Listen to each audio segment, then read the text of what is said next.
Hey everybody, what is going on? It is Sunday, August 6th, 2023, and you are listening to episode 23 of Black Box Signal. Wow. Man, that would have been rough. I am your host, as always, Chase Johnson, and this week joined by, officially can say, co-host, taking over, Dustin Miller. How's it going? Going well. It's going well. Yeah. Just well. Honestly, it's just I'm really tired today. Here, you've been working. I'm feeling I'm getting my ass kicked right now, but it's going well. Yeah. I finally saw the Barbie movie. Okay. Was hilarious. I found it pretty enjoyable. My wife liked it. My wife cried like 3 times. She's a baby, but I love her for it. And then if you saw my Twitter feed, I apologize for anybody who's not into wrestling, but I was tweeting a lot about SummerSlam last night because I have Peacock now, which means I get all the WWE pay-per-views. Oh, I'm sorry, WWE Premium Live events. That's what they're calling them now. So I do have a question about that. Even though I already know them, what are your thoughts on Logan Paul? Oh, okay. I hate Logan Paul. I think we can all agree that he's a douche. Okay. A douche canoe. But he's such a good heel. He leans into the fact that everybody hates him, and he finally won a match because he's been losing a lot of matches since he's been in WWE. But he won the match last night, and he won it in the perfect way.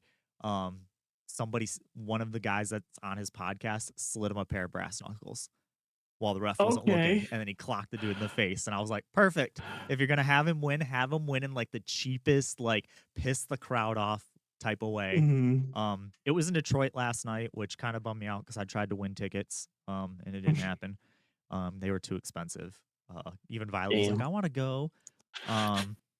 But I mean, the pay-per-view was kind of, honestly, I was kind of 50-50 on it. I felt like it started off strong and then it kind of fizzled out towards the end. I will say the women's triple threat match was really fucking good. Between Asuka, Charlotte Flair, and Bianca Belair. And then at the last minute, if you know anything about wrestling, Io Sky, well, I'll just say this. Bianca Belair won the match, winning the title, which left my head kind of scratching. I was like, Charlotte Flair is returning. And if you know Charlotte Flair, she's the daughter of Ric Flair. And Ric Flair holds the records of 16 world titles. John Cena's tied with him, but technically Ric Flair holds the record of having the belt 16 times. Charlotte's at 14. So it would be cool to see her like break her dad's record, I think. So I was thinking that would be awesome. And Violet loves Asuka. She's really cool. She's this really cool Japanese wrestler. Awesome. I've seen her before. Yeah. She was the champion. And the rules of a triple threat is basically whoever scores the first pinfall just wins the match. So technically the champion does not have to lose to lose the title. But Bianca Belair ended up winning it, which I like Bianca Belair, but it kind of like left my head scratched a little bit. I was like, they've been kind of pushing her, and she's had multiple title runs these last couple of years. I kind of figured if they would either have Asuka retain because she hasn't been champion for super long, or Charlotte coming back, that she would take it and get her 15th title reign. So I was like, okay, the match was really good, but the finish left my head scratching. And then Io Sky's music hit. And if you know anything about that, she is the current was the current women's Money in the Bank contract holder. Now, if you don't know what Money in the Bank is, we're going into wrestling talk today. Money in the Bank is a pay-per-view that they hold once a year, and they have a bunch of matches on it, and then they have 2 matches that are ladder matches between 7 to 8 people. They have a women's and a men's, and there's a contract hanging above the ring. And that contract, if you get it, gives you a title shot at any time. Literally any time. Could be when somebody, in the case of this, most of the time, people cash in after the person has been through a grueling match. Bianca Belair blew her knee out during the match. So she won the match, but was like hobbling afterwards. And then you hear Io Sky's music hit. She cashes it in. becomes the new champion, which Io Sky has not been a champion. So it's cool to see somebody new that they could use the belt to rise somebody a little higher on the card. I always like the Yeah. Money in the Bank too, because it's always like I think only one person has failed at cashing in Money in the Bank, and that's because John Cena said, "I'm not going to cash it in until WrestleMania." So he told everybody when he was going to cash it in. You're like, the best thing to do is to not tell anybody. That way it's like a complete surprise. Like Edge did it a bunch of times. Like Edge beat The Undertaker only a couple times, and the couple times that he beat him was because of Money in the Bank cash-ins, because Undertaker would get done with like a cage match or something, and then Edge would come out and like screw him over and beat the title or beat him for the title. But I always like that. I love Money in the Bank. It keeps things interesting, because you think at like any time between, and that contract is good for a year up until the next Money in the Bank. So at any time throughout the year, they could cash in. They could cash in when the dude's in the parking lot. They could cash in when the dude's in the dressing room. They can cash in anywhere they want. They can. I think one time there was a cash in where a guy just got jumped in the parking lot, and then the dude was like, grabbed a ref and was like, "No, I'm cashing this in right now. Like, he's down, he's out. Like, I'm doing it now." And it has a near, like, aside from I know the women's one has 100% cash in rate. Everybody that's cashed in has won the belt. Because I mean, naturally, like if you were to do it in storyline, if a dude's already gone through, or a woman has already gone through an entire match, they're not going to want to go through a whole nother one. Like they're not going to be able to do a whole nother one, because they're going to be beat down and tired while the other person's completely fresh. Cody versus Brock Lesnar was, I really like Cody Rhodes. I kind of like Cody Rhodes. They killed a lot of momentum with him, with this storyline with Brock Lesnar. So this was the rubber match. Cody won the first one, Brock Lesnar won the second one, then Cody ended up winning this one last night. And the only good thing I said that came out of it was like, now Cody can put this god awful storyline behind him, because it's not that I like completely hate Brock Lesnar or Cody. It's just like I felt this storyline was like completely random and unnecessary. Like it was just a random stopgap. The worst match of the night was Ronda Rousey versus Shayna Baszler. Ronda Rousey's still trying to make something? Well, she's been a champion multiple times in WWE already, because Vince likes to put belts on people who are already stars. So they decided for fake wrestling that they would have, because Shayna Baszler trained under Ronda Rousey on The Ultimate Fighter. So she has an MMA background too. So WWE thought it was a good idea to have a fake MMA fight. And it was bad. Like the crowd got pretty much dead silent. It was boring as hell. Shayna went over, which was the only good thing, because I hate Ronda. Like it was so bad. And I thought I was gonna say the Battle Royal was gonna be the worst match of the night, because I historically don't really care for Battle Royals unless it's the Royal Rumble, because then it actually matters. That was the most boring match of the night. It was horrible. Damn. It was a lot of fake punches being thrown, fake kicks being thrown, like, and you could tell they were really fake. Like, I mean, you can kind of tell a lot of times. That's the shitty part, is like when it comes to MMA, not M&Ms, when it comes to MMA, you want those hits. Yeah. And they're real. Yeah. And you could tell they were throwing a few potatoes. Potatoes is the wrestling term for actual hits, like a stiff shot. Like you could tell they were throwing a few in, because they're both MMA trained, but they also had to pull them a little bit too, because they didn't want to actually be knocking each other out. If you're gonna do it and you have two people in MMA that are MMA trained and can do it, just fucking commit to it or don't. Like that's my thing. Like you could have made it look a little bit more realistic, and not necessarily like still have like decide who's gonna win in the back like you would in wrestling. And the best match of the night was Seth Rollins versus Finn Balor for the World Heavyweight title. And WWE has two main belts, so there was technically another title match. The undisputed WWE Universal Championship was also on the line, which I made the joke on Twitter. I was like, so how long before they just start calling that the WWE title again? because they've done that in the Yeah. past. They've had the WWE title and the World Heavyweight title. They've already remade Hmm. the World Heavyweight title, so now they just got to change the name of this one again because that's just a fucking mouthful.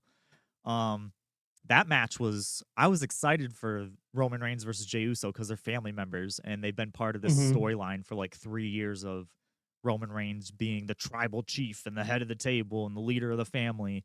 And this match was tribal combat, which is actually like a Samoan tradition of like what tribal chiefs would do to like challenge the chief of their community to an actual fight. Okay. So it was supposed to be like this, drag out fight, and I'm not a big fan of gimmick matches. And Hmm. it just was them using weapons on each other the whole time. Like, oh, I'm gonna hit you with a chair a bunch. I'm gonna hit you with a kendo stick a bunch. I'm gonna throw you through a table. Not do any really impressive moves. And Roman Reigns went over because, sorry, who was expecting that Jey Uso was gonna take the title off of Roman Reigns? Roman Reigns has been champ for 3 years now, and when I think of somebody who's gonna take the belt off him, it ain't gonna be his cousin. It's gonna be You're right. like my two things, it's either going to be Cody or there's rumors that last year his schedule was too busy, but this year it might not be. The Rock is in that family. Hmm. So there's been talks that The Rock really would like to come in and work with his younger cousin to probably You lose you've been lose to him. you you've been mentioning that for a while now Yeah. too. Yeah, and last year they were close to doing it, and just his schedule was too busy, and he couldn't get out of what he was Hmm. doing. Because yeah, Triple H like flew out to his house and everything, and they were in talks to do it, and he was all on board to do it, but he was just too busy. So maybe this Hmm. year, I but mean, there is the writers and actors strike going on right now, yeah, so there's that too. But it yeah, just frees up his time. yeah, um, but yeah, I mean, overall the pay per view, like I said, was very hit and miss. The Intercontinental title match I didn't care about because I like Gunther. Not a huge fan, or I'm sorry, Gunther. That's how they pronounce it. Not a big fan of Drew McIntyre though. He's always been kind of boring to me. I know he was already the big champion before, but when he was the big champion, I was falling asleep. Um, Seems like a nice guy, but like it's just he's boring to me. But yeah, I get it. the world heavyweight title match was definitely best because Seth Rollins is a hell of a worker, Finn Balor is a hell of a worker. They tore the house down. And the Judgment Nice. Day got involved and ended up inadvertently costing Finn Balor the match, which they've been kind of telegraphing because Damian Priest, who's in Judgment Day with Finn Balor, is the men's Money in the Bank winner and still has his contract. Mm. So he was trying to think the whole time, are you going to cash in the middle of my match? Because you can cash in the middle of a match too. Hmm. Seth Rollins has done that before. And so they were kind of like button heads, like, do I really trust you anymore? And how it ended was Damian Priest was trying to help Finn Balor, and Finn Balor was getting up in his face, like, I don't need you, yada, yada, yada. I didn't tell you to come out. And then basically was like, you're getting your ass kicked though. Like Seth's Hmm. gonna beat you.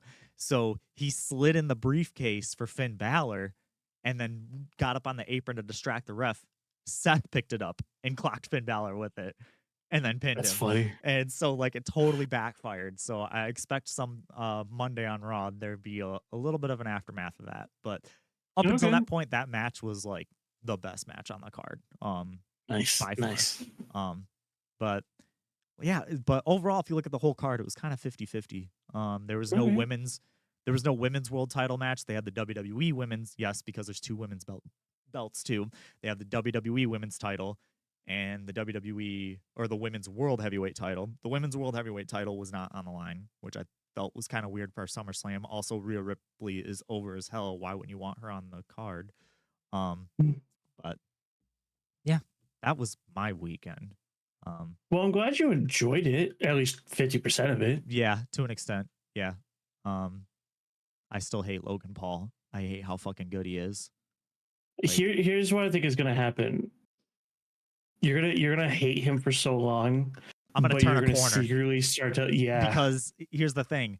I love heels. I love bad guys. Mhm. Like when I was a kid, obviously you root for the good. You always root for the baby faces. You always root for the good guys. Right. But when you get older, you start to realize that the bad guys are the more interesting characters because how much can a Mhm. good guy come out and say on the mic? He has to be nice Right. to the crowd and yada yada yada.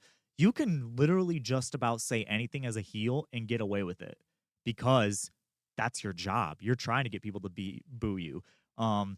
MJF was like will say stuff like over in AEW that like when Simone Biles was going through all her stuff, he brought her up in a promo and the crowd booed the crap out of him. And and a lot of people that weren't into wrestling got super offended. And I was like, he's not doing it because he really feels this way. He's doing it to get a reaction out of you, and it's working. Right. Yeah. Yeah. Yeah. So I've always loved heels for that. And you look back, I mean, it's just like superheroes. You can't have a good superhero without a good villain. And the villains are fun. Like they're more interesting. Like Hulk Hogan got boring after a while, and they started booing him. So what did he do? He turned heel, like because they were already booing him anyway. So I hate Hulk Hogan. But you'll find find a lot. Hate Hulk Hogan. Hate the Ultimate Warrior. Really hate the Ultimate Warrior. Oh my god, dude's a piece. You hate the Ultimate Warrior? Yeah. No, I get it. I saw everything. It's valid. Taking out the fact that he's a racist homophobe. I mean, I know he's dead. I know he's dead now, but I don't care. He was a piece of shit. Even if you take out the fact that he's racist and a homophobe, he's shitty in the ring. He wasn't that impressive in the ring. He was just flashy, fancy colors. Yeah, and Undertaker even made that joke in one of his interviews because now that he's retired, he's coming out and doing a lot of like behind the scenes interviews about like the stuff that he did. He said when Ultimate Warrior, when he'd come out in his entrance, he'd always sprint to the ring as fast as he could and then shake the ropes. And then Undertaker would be like, by the time he did that, he was gassed. He was tired out before the bell even rang. That's why his matches were so short. His matches were punch, punch, kick, kick, splash, 1, 2, 3. Like every time. And his moveset was not impressive. Like everyone says like he was this amazing wrestler. And I'm like, I don't see it. Same thing with Goldberg back in the day. Goldberg was like, the only reason Goldberg was impressive is because they allowed him to mow everybody over for 375 wins. But his matches were always short. If you started playing long with Goldberg, you'd start to see he was out of shape. Like he didn't have cardio, which I'm sorry not to be like a body shamer, but it doesn't have to really deal with body shame because he looked great. He was just didn't have the cardio to go 20, 30 minutes. He could only go 5 to 10 before you'd sit there and he's just huffing and puffing in the ring and trying to figure out what he's going to do next. Like he wasn't that impressive. And the Ultimate Warrior was even worse. At least Goldberg had a few moves in his moveset. Ultimate Warrior was just so bad. Like he's not that. Like I don't like Hogan, but Hogan is far better than Ultimate Warrior ever was. Like as far as that goes. Wow, that was a long wrestling minute. One of these days, I'm gonna start a wrestling podcast probably. I was just letting you have your moment. Yeah, just get it all out there for you. Yeah. Long story short, Ultimate Warrior sucks. Possible episode title this week. But I guess since I'm done with that, you want to get into games? Sure. Still nothing visually. So I've been watching this a little bit on stream with you. You have been playing this Pokemon mod that allows you to be a gym leader. Yeah, so it's not so much a mod, it's more of they don't even want to call it a ROM hack or a mod. It's its own standalone like file you download. You don't even need like a base game, but it's called This Gym of Mine. Okay. And basically what it is that you are tasked with becoming a new gym leader for a town. You pick the type that you're going to use.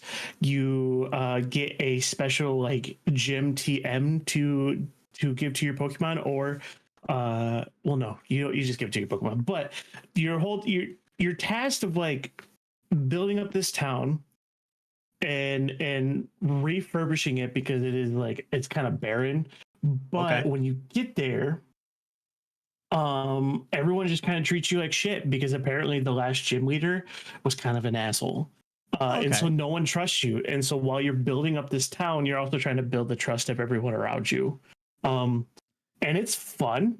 It is hard as hell because you are limited to a certain type. I'm a little annoyed with you specifically because you unfairly weighed my poll on Twitter a little bit, and so my type is Steel. And listen, steel types are great defensive types. But the downside is you got to get them higher levels so they're fully evolved. And steel types don't evolve until much, much later in their lifespan. And so I have a bunch of like squishy little for like phase 1 Pokemon that I'm kind of getting my ashes like wiped. I kind of rigged the poll in Steel because I voted with my Twitter and then I voted with the Black Box Twitter. So okay, so I wanted to ask this though. So when you say you could pick your type, is it like literally any type, or do they only give you like 3 or 4 to choose from? No, you could pick any of them. So like you could do Psychic, Fairy, whatever is available up to Gen. There was one that was like kind of like grayed out, so it makes me think that like there might be a like you have to beat the game first. Okay. But yeah, you basically it's like you go through the traditional Pokemon beginning of the game settings where you make a character, you give them a name, and then it throws you into like a giant black room with all these pedestals on it, and they all represent different types. And so you just pick one, and then it gives you 3 Pokemon to choose from for your starter. It's not traditional starters. Like you don't get like Bulbasaur, Squirtle, or Charmander. My options were Shieldon, Aeron, and Barrowseed. Okay. And so that's what that I ran with that. I actually picked Aeron. I'm wondering if maybe there might be because you're given, like I said earlier, you're given like a special like gym TM. Right. I'm almost wondering if there's like you get a certain TM depending on the starter you pick. Because I picked Aeron, which is usually like a physically heavy Pokemon, at least like Aggron in the final stages. But my TM was Flash Cannon. And I was very weirded out by that. I'm surprised I didn't get like, I don't know, like Iron Claw or Iron Head. Right. But yeah, or Metal Claw, not Iron Claw. But yeah, it's still a lot of fun. You gotta build your teams. They do limit you because like the whole point of the game is every day you have to go into the gym and fight a bunch of trainers. But you kind of like in the badge system in the traditional games, you technically get gym leader ranks. Okay. And so in the beginning, you're only allowed to bring in like a certain amount of Pokemon at a time. So you could have a full team of 6, but because I'm in the beginning of the game, I can only start the day with only 3 Pokemon in my party. Right. Yeah. And so when you say gym ranks, is that kind of like the order at which a trainer would get to you? Because like more or less, because kinda. like I mean, it's definitely like. Sorry, you had more to that question. Well, like because like how like I'm going real old school here, but like you know like the first 2 gyms are like Brock and Misty. Do you like eventually like does the rank make you like basically higher up on that ladder to where like you're fighting higher level trainers later because they've already fought other yes. Okay. Yep. Yes. And then also like when you grow in rank, you also like gain more trust with the town, and so you get more options in like the Pokemart, and you get access to like different lands. Like I just opened up a different place to go to, and yeah, that's basically it. Nice. Yeah. That seems really cool. Are you gonna be streaming more of that? Probably on and off. More than likely. Yeah. As long as I don't get angry, because last time I was getting like I said, I was getting my butt handed to me. Sorry. There was one cool you're fine. There is one cool thing I found out, and I'm absolutely adoring it, is that once a day, once you hit gym rank 2, which is where I just hit, once a day outside your gym leader or your gym, a Blissey trainer shows up. Okay. And if any of you guys know who Blissey is the Pokemon that gives out the most XP when you beat it. Right. And so its team, like her team is, you can choose between 3 Pokemon or 6 Pokemon in her team. They're all Blisseys. They're all level 50. And they have no moves to hurt you. They're all holding Black Sludge, so they take their own tick damage every turn. And you just sit there and you wipe them, and you get like thousands upon thousands of XP per Pokemon. And it's a nice touch. It's a really nice touch just to like level up further instead of fighting like random ass wild Pokemon. Nice. Yeah. And then you've still been chipping away at Kirby. I have chipped away. It is done. I beat it. Okay. I mean, it's a Kirby game. You can usually blow through Kirby games pretty quick. But one thing I want to like point out in this game is that when you beat the game, you get an epilogue. Okay. Where you play as the bad guy from the game. Ooh. Yeah. And this is the thing I think I like the most about the game is that instead of him being, it's not like King DDD or Meta Knight. His name is Magalore. Okay. And he's magic based. Ooh. And so all of his levels is where you're just trying, because like you're Kirby, you beat the game, kind of kick his ass, and you steal all of his powers away from him. So the whole epilogue is just regaining his magic, and you have to like level him up and get him stronger. I want a Magalore game. Yeah. Because it was so much fun, just like leveling up his magic, making it stronger, and just blowing through the levels with it. And it's arguably probably the most fun in the entire game. It's just playing his levels. Nice. Yeah, I kind of felt that way about what was the one that you could play as Meta. Wasn't there one that you could play as Meta Knight in? I really wanted a Meta Knight game after playing that one. I never played it fully. I only played a demo of it, I think. But yeah, that's awesome. I love that. Yeah, I love little epilogues like that in games where they just kind of like flip the script or make you play as somebody else. Well, I've been playing a little bit of the same old, still chipping away at 16. I just got to the point to where something happens to Sid. We'll just say that. And yeah. Wait. It's fine. Spoiler warning. In 3, 2, 1, what happened? They killed my boy. That's what happened. They killed my boy. I mean, you get his power. Don't get me wrong. But I didn't want his power. Yeah, I mean, I definitely like teared up when it happened. Yeah. But at the same time, I'm like, we're supposed to get those powers eventually. Yeah, I went to bed. Like afterwards, I was just like, I did play a little bit more. I did one side quest after you get the new hideaway and played up to where you're rescuing Martha again. So I'm right where you leave Jill behind to clean up that Abbey. That's where I stopped. So that's where I'm at. Have you tried the busted combo yet? What's the busted combo? So you use Ranma's lightning rod, which is just like it makes a little orb floating in the air. And what happens is that every time you strike it, it shoots out like a giant electricity orb and it like shocks everyone in the area and it actually like stuns them, especially low level ones. But if you combine that with the Ifrit's like Will of Wisp move, those Will of Wisp hit it constantly. No, I haven't tried that yet. Yeah, so it kind of breaks the game a little bit. The cool thing I did realize, and the game doesn't really tell you unless it does, and I just didn't read it. Say you're fighting a guy, you put down the lightning rod, but then he like runs away. You can run after him, hit the lightning rod again, even if the the cooldown's done or not done, and you can move the lightning rod to you. Nice, I like that. Yeah. Yeah, I'll have to mess with that. Wow, you're giving me ideas. But yeah, I don't got too much more to say about that. I got another new sword. I feel like they're just throwing swords at you way too fucking much in that game, if I'm being honest. Oh, it slows down. Like a lot. I really liked how my last sword looked, and now I have a different one just because it's stronger, and I don't like it. Was Daddy's sword, wasn't it? I had the flame tongue, the one after that. Oh, yeah. The black one that was red. And then now I upgraded to the one like after that. The first one you can make in the new hideaway. As Sid, because now Clyde is Sid. Or Clive. Wow, I said Clyde. Thinking of my best friend's son.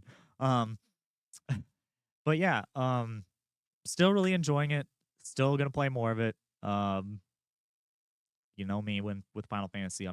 I got until the end of this month to get through it because, like I said, Armored Core. Yeah. I think to any of my viewers, I think I'm gonna just finish this off stream. Oh yeah, I might still occasionally play it on stream, like if I'm feeling like I get to stream day and I'm just like I need to play more 16. Right. But yeah, I've been playing that off stream, and I'm really glad that I finished season. because Mhm. now it just kind of clears the way to for me to focus on that. Um, but I haven't just been focusing on that. I'm all about playing new games here. Gotta keep up playing the newest of the new. So I figured I would go ahead and boot up 2001's Harvest Moon Save the Homeland. Um, so Harvest Moon, I'm sure everybody knows Harvest Moon by now. Mhm, Nice mhm, classic farming sim in the vein of a kind of like your Stardew Valley before Stardew Valley. mhm. This one was the first 3D one. And I don't like the 3D Harvest Moons except this one. This is the only one that I liked. It was the first one to hit. It was the first Harvest Moon game on PlayStation 2. Um, Mhm. and I don't know what it is about it. I don't know if it was just like because it was like one of my early PS2 games that I had because my sister was a huge Harvest Moon fan. Um, Mhm. it was Harvest Moon and Mobile Suit Gundam Zeonic Front because man, there was a lot of good Gundam games on the PlayStation 2. Um, that was like a tactics like Yeah. it was not really. It was you okay. Side tangent for Gundam Zeonic Front. You had like a team of Zaku's, and you led Mhm. one. It reminded me of like Ooh. like the really old Rainbow Six games on like the PlayStation One. That you had Okay. like the three operatives that you'd have to move them around in different places. So you had like these different teams, and then you would always play like the squad leader. Um, Mm. and instead of moving all fast, like they moved all chunky and stuff, like a little bit more realistic about how like That's pretty cool. early model Zaku's would run. And it takes place from before the Gundam was invented. To like the Gundam is Ooh. not invented until about mid to this like midway to like 3/4 through the game. So Okay. it doesn't matter. The Zaku's don't need to be super fast and stuff because they're just shooting out tanks and like jets out of the sky and stuff. Mhm. But that game was fun. Anyway, though, back to Harvest Moon. Oh, yeah, Um, yeah, yeah, Harvest Moon. it was the first time that instead of having that top down perspective, it had the more like 3D perspective, cell shaded, anime looking. I've been playing a lot of that. My sister loves that game. As I said, we played a lot of it. It had a lot of like the relationship building. The map was really good in it. It had really good looking water in it for the time, which I'm a sucker for good looking water. Um, Mm. and yeah, I don't have really much more to say about that. I might stream it because it's just a chill, nice game. The music's good. I really like it. Um, and it's Harvest Moon. I mean, how can you not like Harvest Moon? I mean, Yeah. I I mean, mean, hopefully, like, at one, I think it's super cool that we have finally brought something else to the table besides just Final Fantasy. yeah. But but I'm looking this up right now because I've never actually been a Harvest Moon person. And I've never actually been introduced to the series, but it does look really cool. It's cute. That was, like, the best way I can say, like, Yeah. looks like, uh, go back and look at, like, the original Harvest Moon, and you can see where it Okay. started, and then look at, like, Save the Homeland for the first time. Going from that top-down traditional, like, Stardew Valley perspective to, like, this was, like, mind-blowing at the time. Um, Oh, unfortunately, they didn't really, like, after Save the Homeland, it kind of went down for a little bit, and then they went back to their old perspective, of the top-down. But this is, like, the um, one of our friends at work, Jen, we were talking about it, mhm. that they didn't like the 3D Harvest Moons either, and I was like, "Yep, I agree with you, except for this one. This is the only one that like I'll make the exception to the rule." Um, but yeah, and then I got one more game that we're gonna touch on, but we're gonna bring that into when we cover the news. So why don't we get into that? Okay.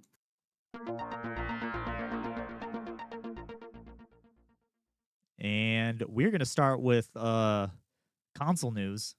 This one comes Mhm. from IGN, but then kind of blew up everywhere. Nintendo reportedly plans to release the next gen console during the second half of 2024, which everyone kind of assumes will be the next Switch, whether they call that the Switch 2, the Super Switch, the Super Nintendo Switch, who knows. A few details on it. It is going to have an LCD screen instead of an OLED screen just to keep costs down, which is a Mhm. little bit of a bummer, but I also get that if they're trying to like beef this thing up. Uh, Right. uh, they're not saying if it's going to be backwards compatible yet or not. I would hope so. Yeah, I got a And buddy at work who is very, very cautious about that. the other thing that I saw, which is kind of, it's gonna be about as powerful as a PS4, Hmm. which Okay. we're kind of already at that now, Hmm. with the regular Switch. So that's got me worried. And then the other thing I was thinking is like, is it gonna have like a hardware gimmick? Like Mm, um the big thing this last time around was HD Rumble in the Joy right. Cons. That was their big gimmick. Um the gimmick that I would like to see, because I'm a power whore, is when I put it in the dock, put like an extra beefy something um In the dock in the itself. dock, like so we can give it Okay. a performance boost. Okay, I guess this article says it's going to be closer to like a PlayStation 4 Pro. Um which is That's not bad. not too terrible, especially if you're going to make it a hybrid system again. Um, Hmm. uh, I don't know though. What do you think of 2024? It's about 7 years, and on average, that's about the lifespan of a console generation. So I think it's Hmm. about time. What do you think? I think between the two consoles that are currently being, and we'll get to the next one in a bit, but like between the two, that is probably the one I think is the most deserving of this spot of being released. I don't know.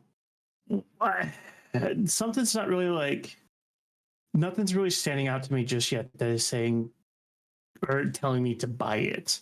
Um, The other thing that I was thinking about, and I was hearing other places too, they were bringing up good points, was uh we launched with Breath of the Wild, the mhm, Switch. That's obviously not going to happen with this new console. With yeah. Tears of the Kingdom just coming out, we have Mario RPG and Mario Wonder coming at the end of this year. Do we get an Mhm. actual Odyssey follow up, like a 3D, a proper 3D Mario? Do we get another Mario Kart as a launch title? Like, I was just trying to think of what do we launch around this. Here's what What's I'm the big thing thinking. that they launch? Here's what I'm thinking. I say we, but I mean Nintendo, has always launched their consoles with like a Mario or a Zelda, right? Right. I think they're going to change it up. Either Metroid 4, finally. But that's still rumored That's to come to Switch. Well, they could do what they did with Breath of the Wild, though. They had a Wii like version Breath of and the Wild. Yeah, yeah, because they did the same with Twilight Princess as well. right. So I guess I could see that now. Yeah.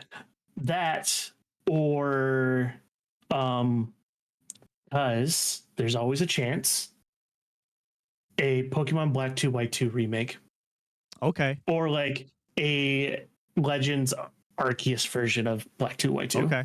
I could maybe that then, because the one thing I was going to say about Metroid is they always like to have a heavy hitter, and Metroid is a hitter, but it's not as It's not heavy. It's heavy. not as heavy. I would argue that it's heavy, but it's not as heavy as you would say a Mario or Zelda.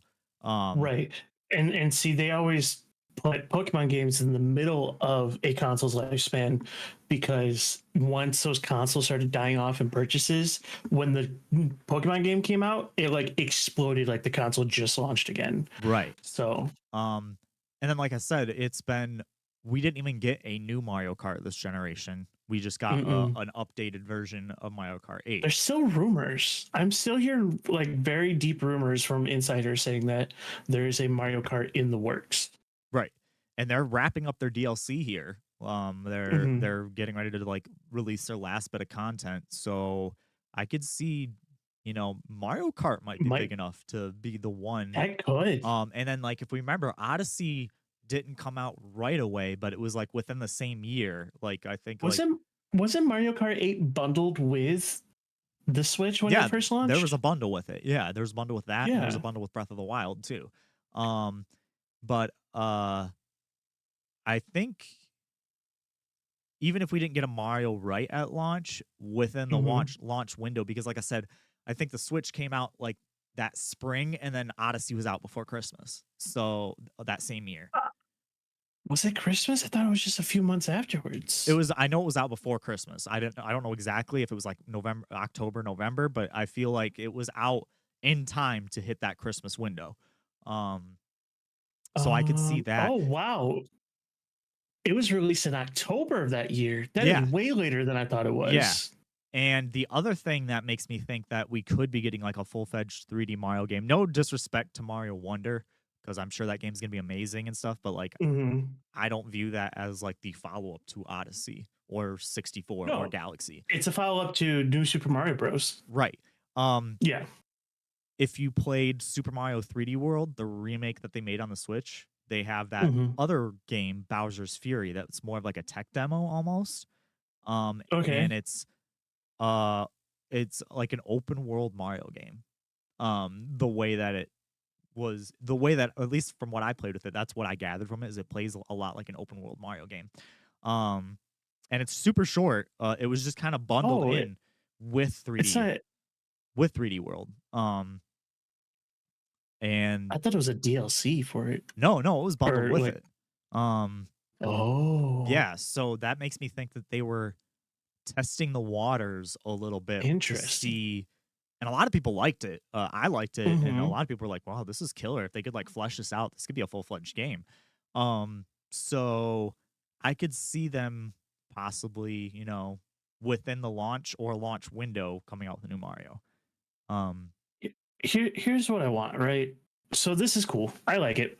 Um, and this might just be the degenerate side of me, but I want them to bring back Peach's crown, but make it to where everyone turns into a version of Peach of like their characters, so we can get Bowsette, or not Bowsette. Is it Bowsette? Peach Bowser? What is it called again? Girl Bowser, Girl Bowser. that's what we'll call it. I think it's Bowsette. Yeah. Yeah. Um, And then, the other part of me would really like an F-Zero instead of a Mario Kart.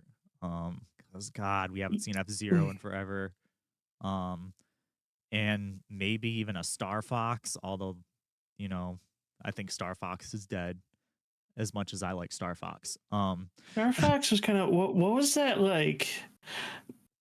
Kind of amiibo game that dealt with spaceships that they released back S- on like the Wii U. Was it like Starlink or Starlink? something? Yeah, it was done Yeah, by Ubisoft. By Ubisoft. yeah. And that was kind of like, unfortunately, that felt like kind of a send off, very Yeah, poor send off.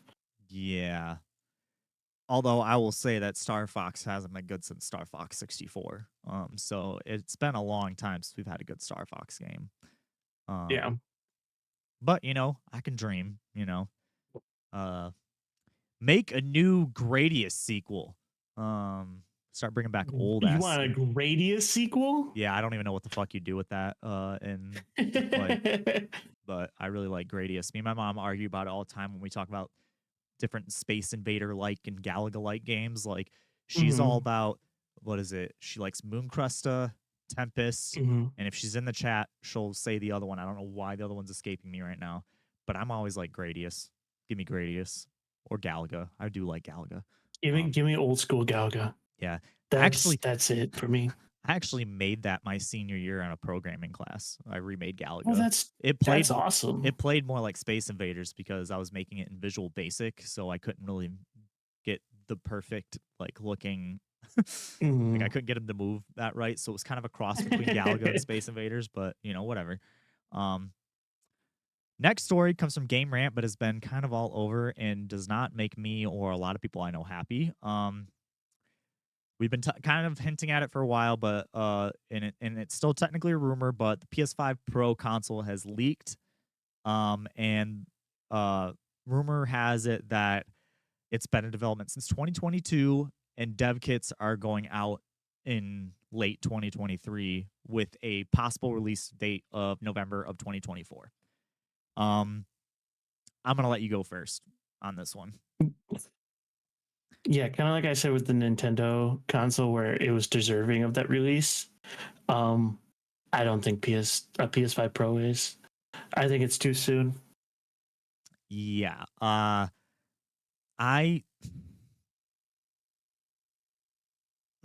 I just yeah, I also think it's too soon. I also think it doesn't Kind of warrant it. broke It you there doesn't for a it second. doesn't feel good. Like it like I said like on other episodes, like the PS4 Pro made sense because 4K TVs were heavily adopted.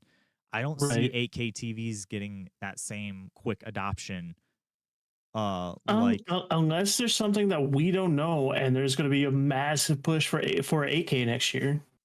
maybe. And the fact that I mean, the reason why they haven't said anything about it is because I think that they don't want to say anything before this holiday because they Yeah, want to probably. sell what they currently have. Um, Hmm. so of course they're not going to say anything quite yet. But Well, there's even like just from like the retail side, just talking with customers and stuff. There's already like I'm hearing rumblings from people who are looking at them, being like, I don't know if I want to get this now or just wait. I would say wait, honestly, because I mean, this is probably a surefire thing going to happen. If it's Hmm. leaking this much, as much, if his leaks are literally saying as much as dev kits are going out at the end of this year, um, it's going to be an But expensive. Spider-Man. It's going to be an expensive 2024. Because like I would told now I'm like I was like, oh yeah, I'll get another next Switch, but because I Hey, play my PlayStation more, I'm like, damn it. Raid Shadow Legends, Raycons, Better Health, Gamer Subs. We would like the sponsorship so we can get these consoles. Gatorade. I'm drinking Gatorade today. But yeah, it's because like, and the thing that worries me, and I think I've said this before, is that once the PS4 Pro came out, it was out for about 6 months, and then base PlayStation 4 could not run. I mean, it could run technically those games, but Run poorly. ran like garbage. I remember Yeah. Brandon saying last week, I don't know if he said it on the pod or during the pod or before, that like Cyberpunk Oh, he was 2077, talking about it. Yeah. yeah, broke his base PS4. Like literally bricked it because it couldn't run it. And that's why I'd say I'm the idiot saying, "Oh, I'll probably get it," because I don't want that to happen to me. I don't want like Right. to go play like the next Kingdom Hearts 4 if it comes out this generation and have it run like absolute garbage on my base PS5. And now it's got me thinking like now I got to make a decision. Do I go the next Switch or do I go the next Oh, PlayStation? you Because made I a can't do very both. good point I wasn't thinking about. Like That kind of gets me a little nervous, especially because I like to revisit a lot of games too. and and I love my Switch. I really do, but taking stock of what I do, I play my PS5 more. So Yeah. that makes me lean that direction. And then now I'm like in my head, I'm like, so if I buy the PS4 5 Pro at launch, then trade in my PS5 to put money down towards the new Switch. And it's yeah. And then I got all this extra audiophile gear that I want to sell, but like that shit's hard to sell because nobody else I know has broken their ears yet. Um, they're like, oh, I'll You give also you. have all that audio file stuff you want to get to. No, I'm good. I promise. Don't lie to I'm me. good. Don't lie to me. Unless these break or my amp breaks, I'm good. Well, Okay. actually, if somebody sent me a pair of full cal clears, that would be fucking amazing. But those are like $900 on Shauna, sale. come get your husband.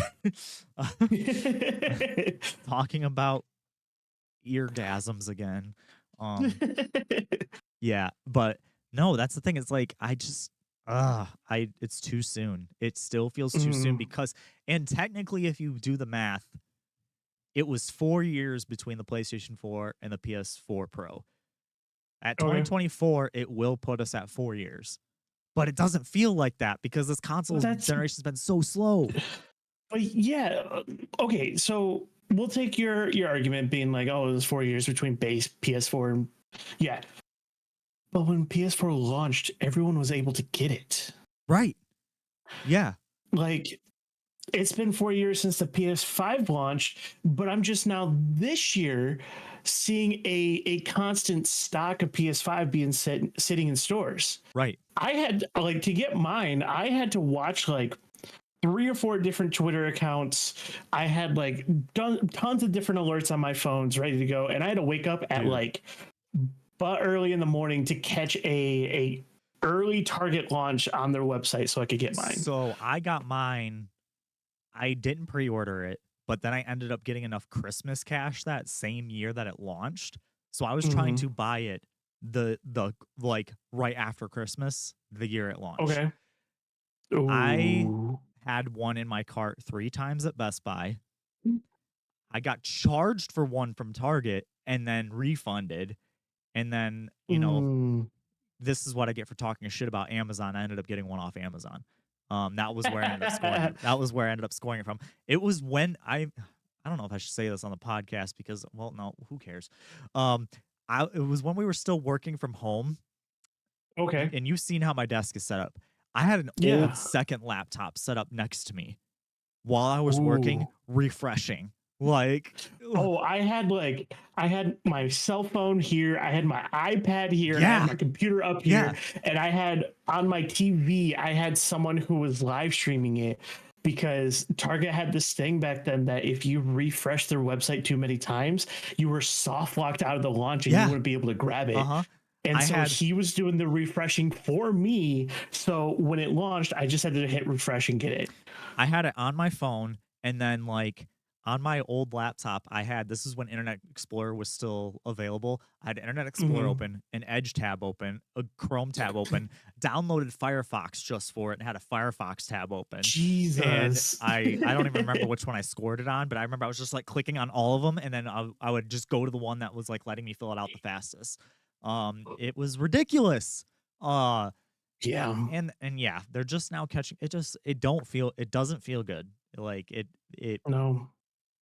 and I feel like I don't even know if like the shortcomings have been like solved from the PS5 either. Like, don't get me wrong, it's a powerhouse of a system, but the one complaint I'm hearing the most is like the liquid metal cooling is if you put it up on its end and have it sitting straight up, the liquid metal cooling gets leaked into your console. Yep, and mine's standing up. I haven't had any problems with it yet, but that terrifies me. You did So not know about that? no, I know about it, but Oh, I okay, don't have okay, a okay. choice. I have no room to put it anywhere laying down. True. So Yeah, it's I put a brand new shelf over here just so I could put it at the top. yeah, like the and that's another thing. I hate how fucking obnoxiously large this console is. I could Like that's the thing. If they come out with a pro, make it smaller. yeah. Make it condensed, please. Yeah, there's actually a I'll link you to these face plates. They're not Mm-hmm. official PlayStation face plates. They're from this company called D Brand. Um, Mm-hmm. and it actually makes the console smaller. It like Oh, nice. those fins that like hang off the side or whatever, it Yeah. shortens those to like the size of the actual middle part. And like makes it more There's uniform. Um, speaking about base plates, and has a big cooler in the side too, like cooling. I But think there's one I found that did something similar, but it took it back to the 90s where we got those like see-through like consoles. yes. Yeah, and they Yeah. had four colors. They had the atomic purple, they had like the vibrant orange, they had the blue, and then they had the green. And I kind of want to pick one up just so I could have another see-through console in my That life. would be now you're gonna have to send me those and I'll send you the other ones and we'll compare. On it, on um it.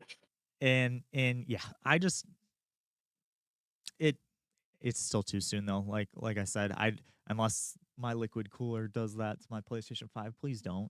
Please don't. But yeah, I used to be able to fit it Actually, in this did cubby on my the desk. company that you said, did you call it D brand? Yeah. It's the same brand. Oh, well I didn't know they're doing see-through ones now.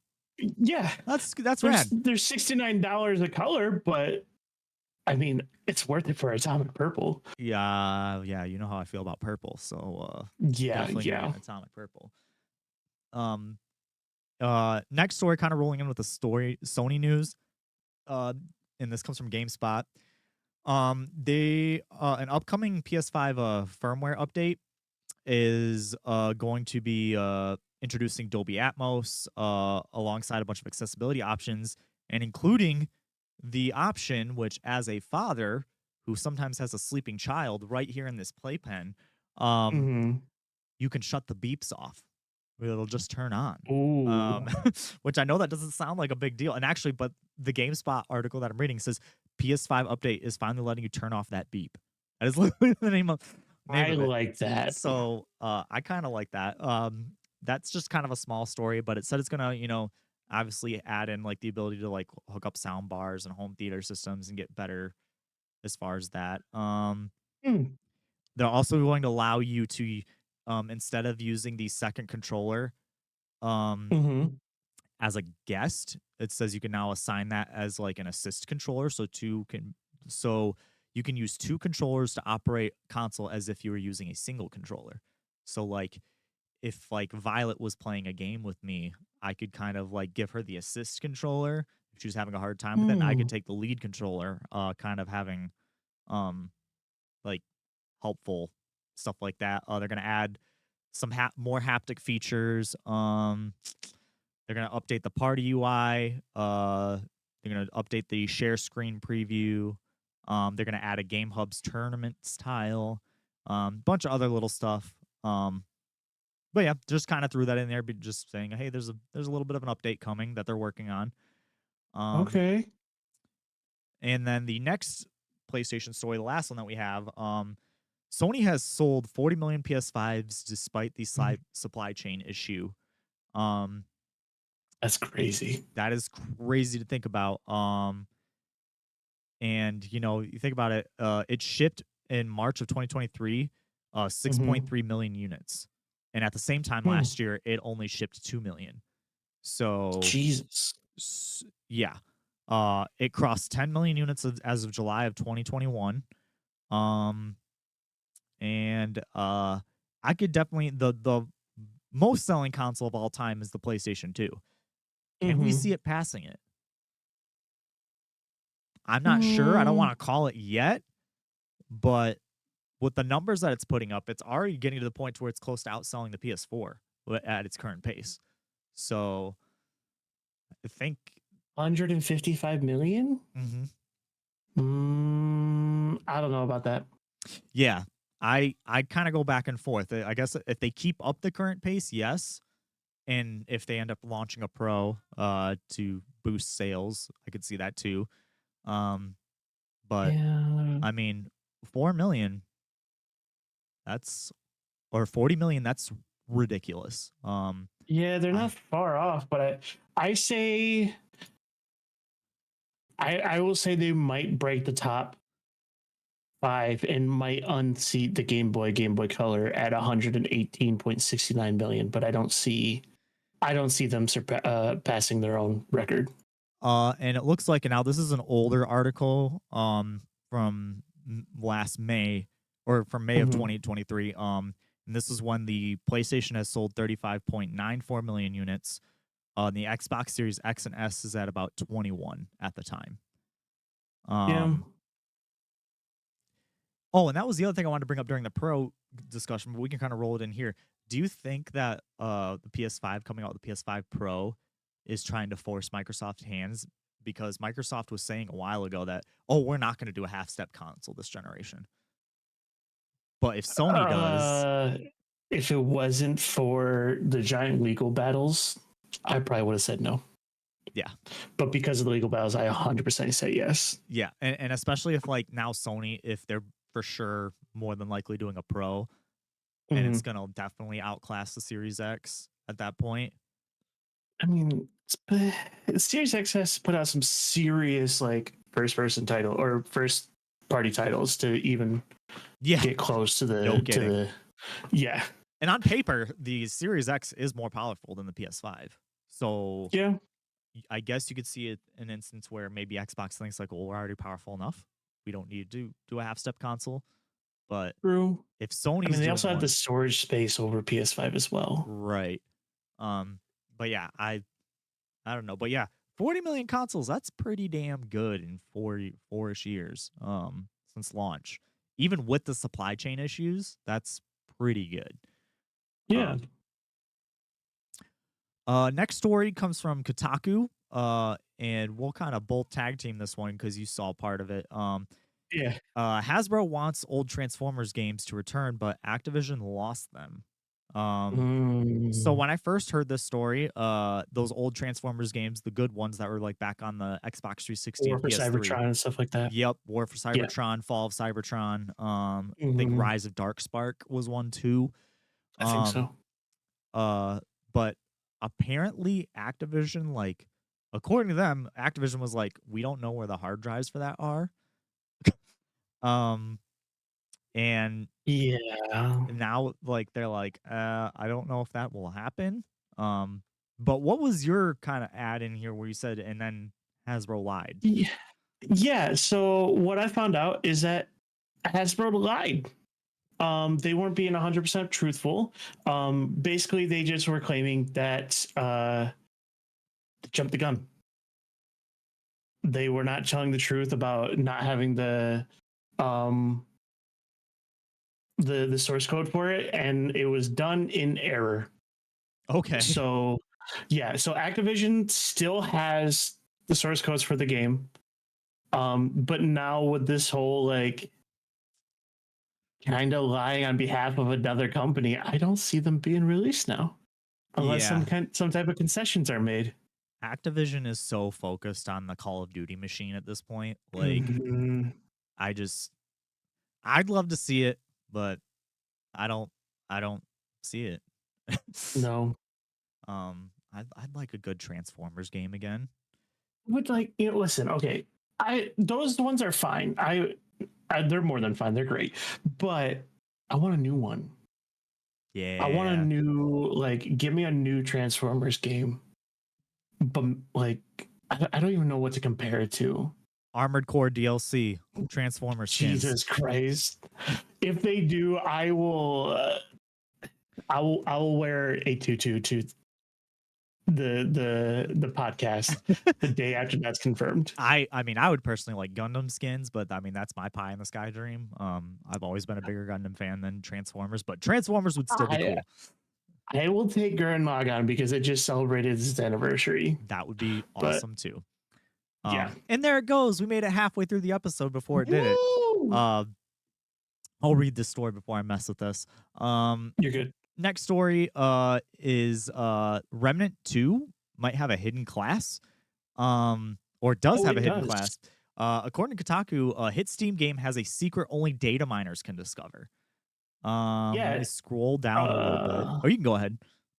Oh, I was just gonna take it from you just so you could like mess with your cam. Appreciate Because it. I actually yeah, no problem. Because I actually looked this up because I have a friend who is heavy into Remnant 2 right now.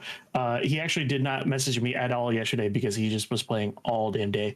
But it's called the Archon archetype.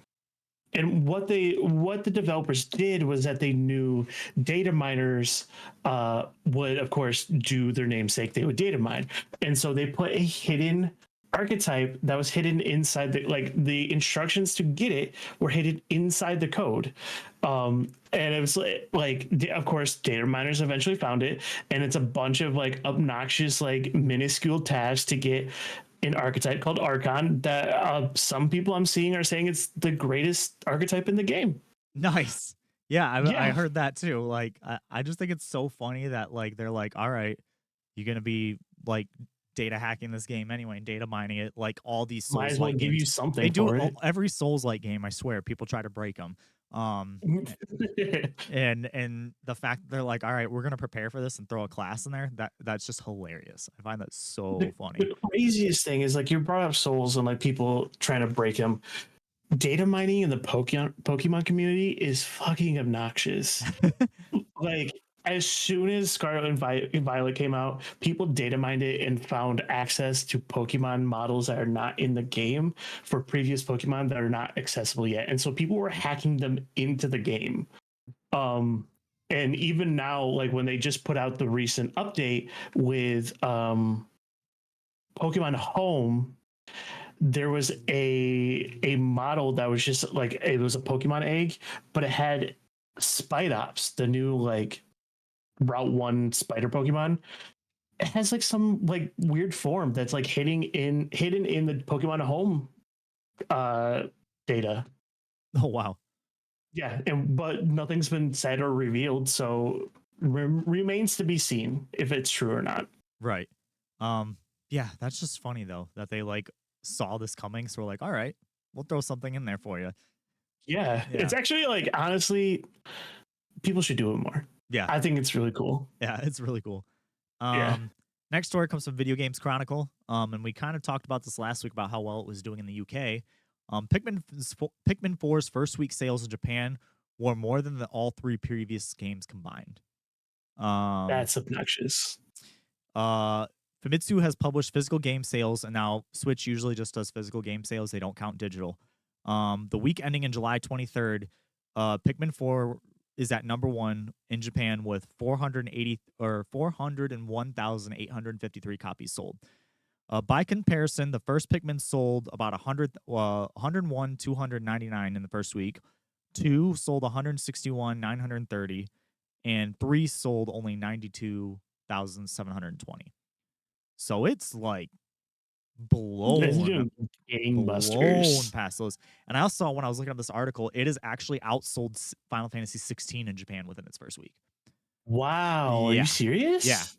Final Fantasy 16 has been doing a lot better over here, probably because of the Game of Mhm. Thrones treatment. Yeah, probably. Is a little bit more popular over here in the West than it is in Japan. So that doesn't surprise me too. Mhm. It doesn't surprise me a lot, but at the same time, it's like, wow, it's putting up numbers. That's crazy. And best selling, like the fact that the last 3 games you add all those totals up and it still doesn't come to that total, like in the Yeah. first week, like that's really good. I mean, I've also heard the game is phenomenal. I'm Yeah, not a huge Pikmin person, so I wasn't planning on picking it up. But like I know our mutual at work is a huge fan of it and he's loving it. yeah. Yeah. I've heard nothing but good things about it. I've heard even people who are Mhm. longtime fans of the series have said that they've just made like good quality of life improvements to the controls and things that just make it easier to play. One of the Mhm. podcasts that I listened to said that he was not a fan of the first 3 at all. And absolutely, he literally went to Twitter and was like, if you would have told me last year that I was going to spend 75 hours in Pikmin 4, I would have said, no, you're on drugs. But he That's literally awesome. like 100%ed the game. Like he ended up loving it. Um, That's so cool. Next story is from my Nintendo news, but was kind of all over the place. Metroid Dread has shipped over or sold over 3 million copies so far, which is pretty good for a Metroid game. Mhm. It means really good news from Mercury Steam, who's the Spanish developer behind it. That was the kind of like the first time that, or one of the first times that Nintendo has collaborated on a Metroid game with somebody else other than making one in house. Mhm. So that's really cool to see. Um, I'm wondering if they're gonna be helping on Metroid 4 at Or all. But would not be surprised. I would like to see a follow up to Metroid Dread because Metroid Dread was really good. Um, Oh yeah, no, I loved it. I had um, a blast with the game. and one of the quotes from the CEO Enric Alvarez, I probably butchered that first name. I don't think development was chaotic. Chaotic development doesn't end with one of the best games in the franchise. It doesn't end with uh, a game that has sold over 3 and a bit more million copies. It doesn't end with a game that has won game awards. That's all I have to say about that. And that was when he was getting criticized for it having rocky development.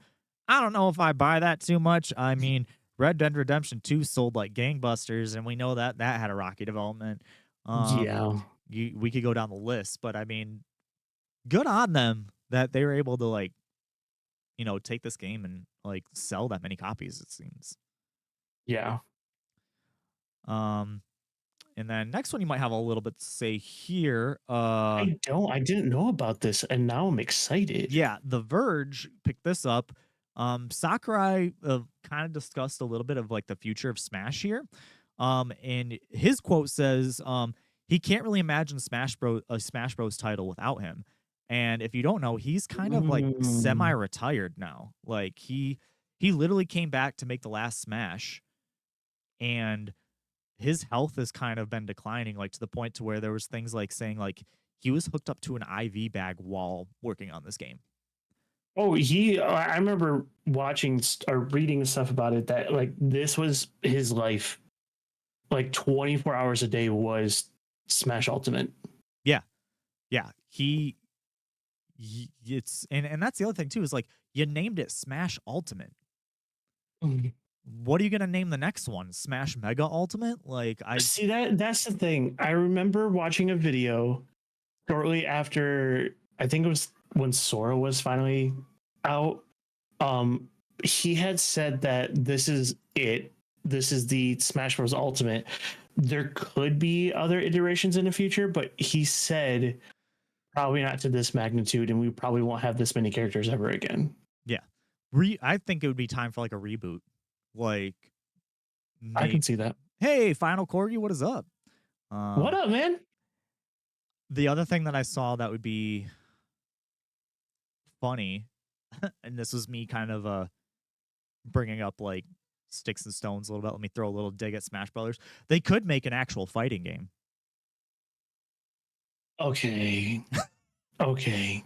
It is a fighting game. It's not, but it's not a side scroll. It is a platform fighter. It is a platform fighter. That's what it is. You are grasping at straws here. I'm not grasping at straws. That's exactly what it is. You are splitting hairs. I'm not splitting hairs. It is exactly what it is. Fighter, but it is a platform fighter. It is not like a Mortal Kombat game. Exactly. It's not a fighting game. But it's a platform fight. Oh my god, you're gonna get me so mad right now. I knew this was gonna do it. I knew this was gonna be. It's a fight. Platform fighter has the word fighter in it. So it's a fighting game. No, it's not. Son of a bitch, Chase. Oh my god. No, it's not. It has entirely different mechanics from a fighting game. You're lucky you're on fucking vacation this week. You're so fucking lucky. I don't even care. Oh my god, I don't even care. They have Ryu in there. They have I can't remember his name because I'm so angry right now. So they have fighting game characters in it. You didn't even let me fucking go ahead. Okay, so they have him, and then well, of course they have Ken, and then they also have the dude from Tekken. But they had their playstyle. Did they have health bars? Were there KOs? I mean, you could put stamina on there. Stamina is a game mode. Yeah, it's a game mode. So they have a fighting game mode within Smash Bros. And I'm not saying this as a hater. I like Smash Bros. Because like stock is a game mode and time is a game. Just because like professional fighting tournaments only play on was it 3 stock doesn't mean that is the one and only game mode that is recognized by Smash Bros. It's the only one I recognize. Okay, well then that's your own fucking problem.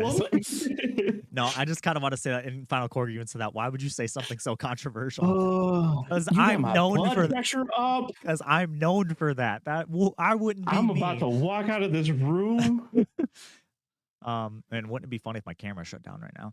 I wish, because last week it happened again, and it was so fucking funny. Oh, but Brandon was wrong on that. See, I can actually take your argument and be like, okay, this is just me splitting hairs. It really was, but no, yeah. I will die on the hill that Super Mario 2 is better than 3. Just saying.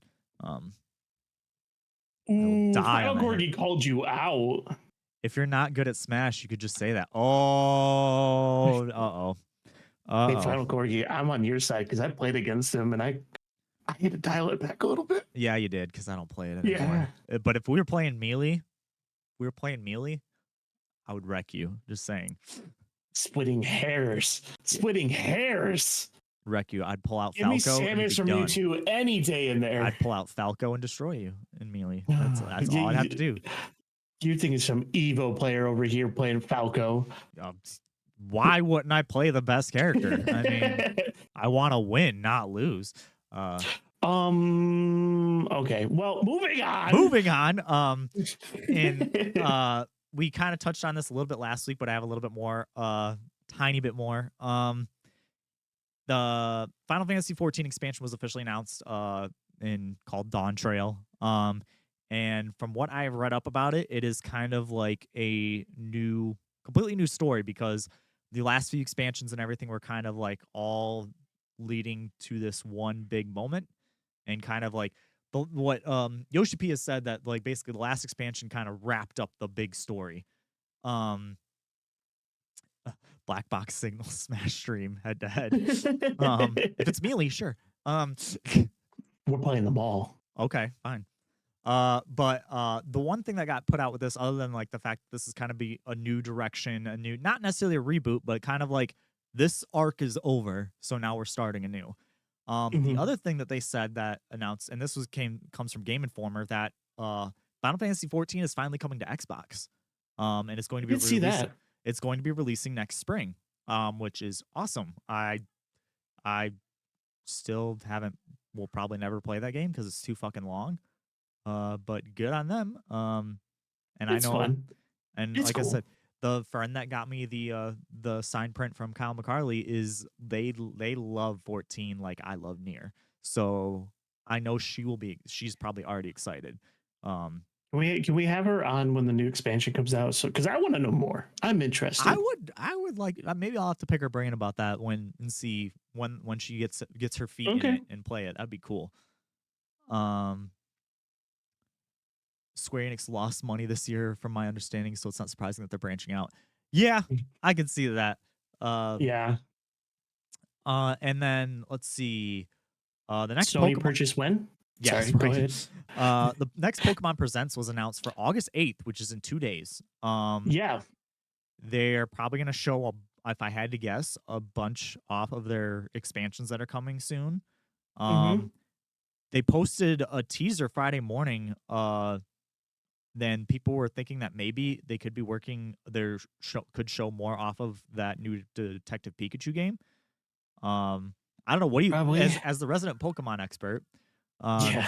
What do you think they could show? Do you think they'd show anything new, or just a lot of just what we already expect? I think we're going to see a lot of probably Pokemon Unite. Probably going to put another playable character in there. Okay. Probably going to get more what's the one mobile game? Pokemon Go? Champions. Oh, different one. I'm like Pokemon Go. No, not Go. Well, we probably might get maybe an inkling of Pokemon Go, but the Masters, that's what it is. Okay. We'll probably get something on Pokemon Masters. Probably get some new characters in there.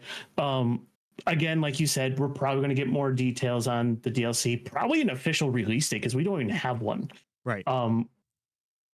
And I mean, I have my speculations and my hopefuls. I saw some people saying that there might be something to do with Mewtwo in this. Ooh, I love Mewtwo. But again, this is like pure speculation, and I'm going to be honest. I am very doubtful of it. Me too. Like their only cause to claim is the fact that they used the purple neon in like the teaser for the present, and the last time they did that was when they teased something to do with Mewtwo. That's true.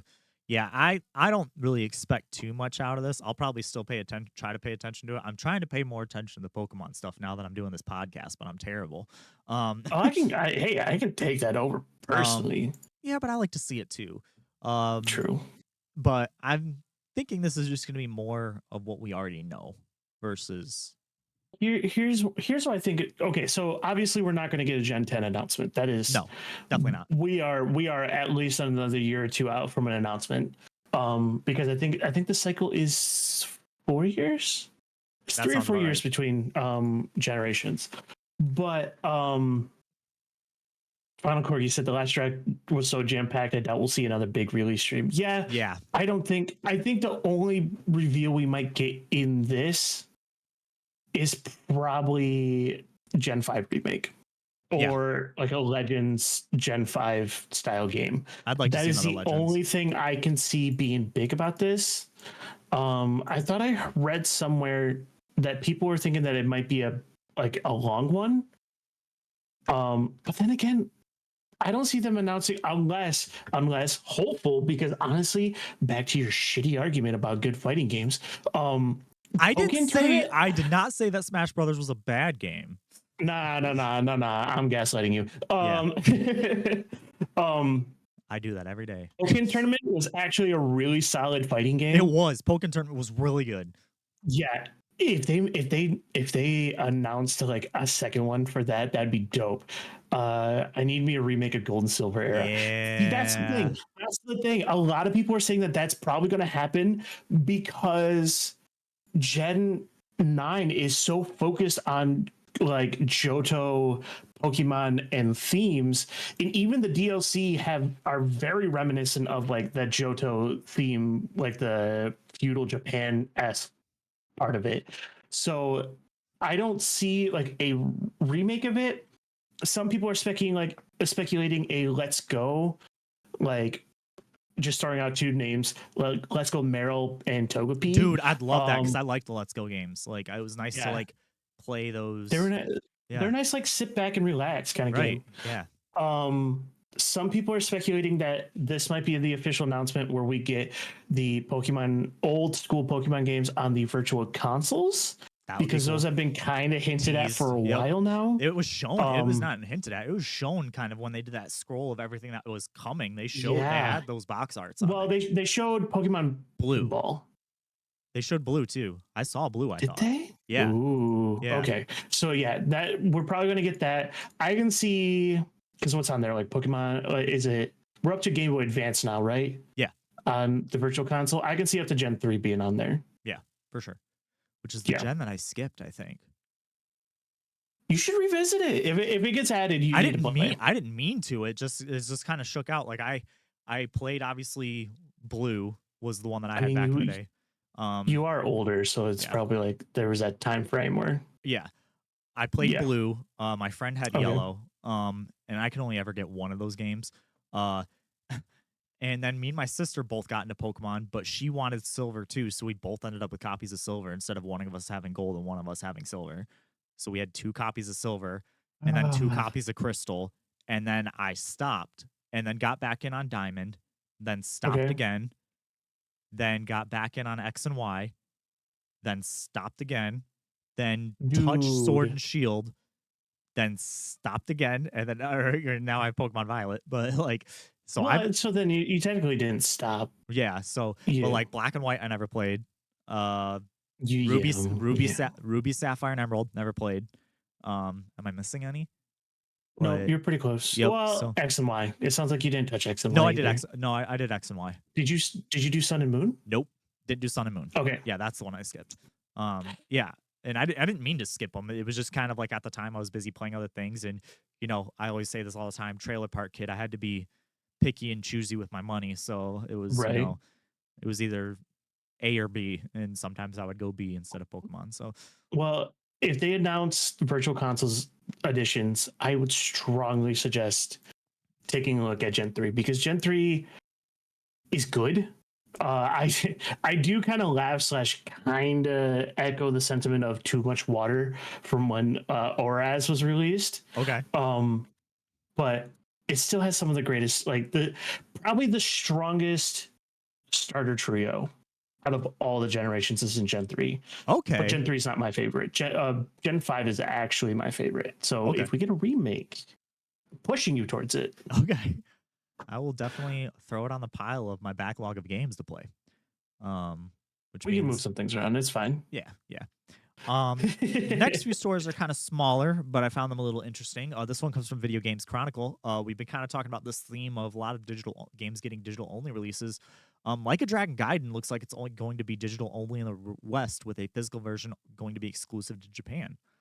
I find that interesting because, as far as I know, Like a Dragon Ishin did pretty good, and that had physical copies. I had one. So I don't know. What do you think about this push? I mean, it's not the first one. Like Alan Wake 2, I guess, is going to be digital only. Honestly, it's worrisome, but at the same time, it's not. I don't mind it only because like it does cut down on like the whole materialistic part of it. The only downside I see to it is that it's the whole Nintendo 3DS and Wii U argument. They made it solely digital, and now it is in their hands if they want to allow you to play it ever again. Yeah. I still buy physical a lot, but like if they could iron out all the problems that I have with digital, I could see myself fully switching to digital. But that's a big issue. Just the download speeds on these consoles. You can have the best internet ever, and downloads still take forever on your console. You can download a game faster on Steam than you can on your consoles. They've gotten better, but yeah, I mean the PS5 is probably the fastest console when it comes to downloads I've ever owned personally. But I've still downloaded the same size game on a PS5 while doing it on Steam, and on Steam it's just so much faster. Oh, on a PC. Yeah, that is. In my PC, I use a laptop with a 3050 in it. It's not a crazy powerful laptop. It does enough for me to stream and play smaller games. Like that's about it. And it's still a lot faster. Next story comes from Kotaku, and I kind of brought this in because you played a lot of it. Looks like Star Wars Jedi Survivor is going to be coming to PS4 and Xbox One. What do you think of that? Do you think that that's gonna run well on those? Like, No. I mean, I know the last one If was on that gen. anything, it's going to have Fortnite graphics. Yikes! It's it's not going to run at the state that it does now. Well, even then, at launch, it was having issues. FinalCorgi says that sounds like a terrible idea. Agreed. Yeah. It says agreed. it's in early stages of development. Yeah, it probably has to be because they're like, how are we gonna get this running? I mean, even the PC version, the PC port of Jedi Survivor was like plagued with issues when it first launched. The PS5 version was the only version like if you wanted to play it, that was the best way to play it. I don't see it doing, especially because don't get me wrong, I owe a lot to like the Xbox One and PS4 era. It's dead. Yeah. And especially now that we're starting to finally see, like we were talking about earlier, the consoles actually starting to be in stores. Like more people are picking them up. I was the first of my group of friends to get a quote unquote next gen console this generation, and now every single one of them that I know has at least one, if not both. I kind of agree with FinalCorgi's sentiment that this is a cash grab for the prior generation. 100%. They wanna increase those software sales even more. So why not port it to another generation of consoles, to another untapped market? But it was doing well, and there was even I'm gonna say this, it's not gonna win. I have a feeling it could get nominated for Game of the Year. All things considered. Of course, that's if they have like a 10 game long sheet of like nominees. But like I could see this also going to help fund their whatever they're working on next. Which I'm guessing would be the third one because they did say it was going to be a trilogy. I'm assuming. Yeah. Yeah, and it's just Canvas. Move the I totally just blanked on words. Move the resources to the new one. Don't push it back. It's fine. I don't see the point. You're splitting the team. It's wasted resources. Exactly. Yeah. You could be devoting it to your next game or devoting it to Titanfall 4 or 3, 4. 3. Yeah, it would be 3, wouldn't it? I want another Titanfall. Play Apex. It's technically in the same universe. I don't like Apex. But Apex is fun. I don't play it a whole lot anymore. I don't like battle royales. It's nothing against those. That's fair. They're not my jam. Now the next two are kind of rumors. I just need another BioShock in my life. They released a System Shock remake this year, which is like what BioShock was kind of inspired by. So, hasn't there been talks for the last couple of years on a BioShock 4? Yeah, I think so. And I would like another BioShock too because I didn't like the last one. All right, moving on. Elder Scrolls 4. Yeah.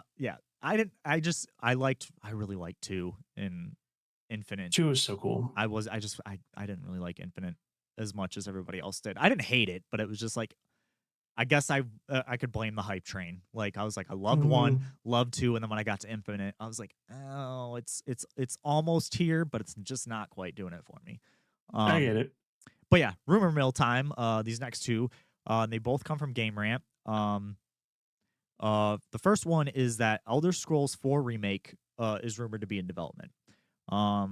The rumor suggests that the remake or remaster of Elder Scrolls 4 will maybe be in development, although Bethesda has not confirmed this and is focused on completing Starfield. Looks like Virtuous, an international studio specializing in remakes, is reported to be working on this updated version of Oblivion Code named Alter, which may release in late 2024, early 2025. What do you think about Elder Scrolls 4 getting a remake? So I played Oblivion a little bit. I never actually like fully completed the game or did a deep dive. I know a lot of people are like who pick Oblivion over Skyrim.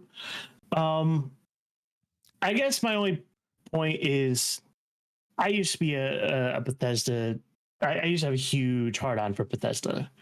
That has waned in recent years to the Yeah. point where it's kind of an eye roll, to be honest, for me. FinalCorgi says he wasn't the biggest fan of Skyrim. I liked it. I wouldn't say I loved it. I felt like it definitely got overhyped for sure. Yeah. And the one thing I will say about Oblivion, because I honestly wasn't the biggest fan of Oblivion either, since I'm an old head, I like Morrowind, which was 3, Elder Scrolls 3 on the original Xbox, but that game was fucking massive at the time. Like it has a bigger world. I think I'm this might be my memory like failing me, but I'm pretty sure it had a bigger map than Oblivion and Skyrim. It was massive. And the one thing I will say about Oblivion that I think it's a positive and a negative, it had more biomes, like more diversified. It's half the size of Skyrim. What? Morrowind? Morrowind seems that's why what I'm reading right now is Morrowind seems large because it didn't have an easy fast travel for the map. Yeah, often okay. stack side quests in uninhabited areas around towns and cities. Yeah, I just remember playing that game on the Xbox, and the load times were like 3.5 minutes, and that was because in the background, this is in the code, the game would have to restart and empty its cache. I mean, that's that does not surprise me. In the background, your system was actually restarting and shutting off while the load screen was up. Do we not remember the issues that Skyrim was having at launch, where if you had too many save files, it killed the cache and bricked the game? Yeah.